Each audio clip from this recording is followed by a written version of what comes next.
Hey, this is Brett with Overland Expedition Specialists. I've got the EVO Swaybar Disconnect, but I've made a little improvement to it, and I've also figured out how to get the light to go off without having to buy a Procal.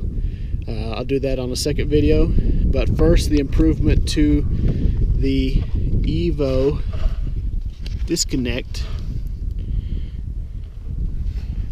This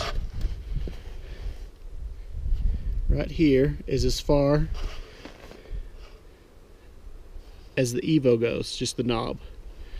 I took a socket and welded it to the end of the knob, and the reason being, as you can see, my swaybar is rotated up, and so it's a snug fit between the winch, the bumper, and the swaybar. So now, with the improvement, I can just take a socket wrench. If I want to open it up, open it up. If I want to close the swaybar,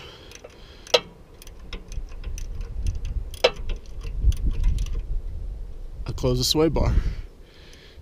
So this is something that my hands, even though they're kind of small, it was kind of a pain to reach. So with the socket, it's not a problem.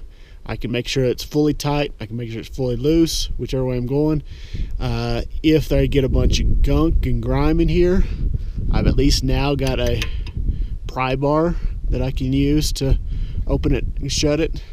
And in the winter, when it's kind of nasty around here, well, then I've got another easy way to open or shut the swaybar.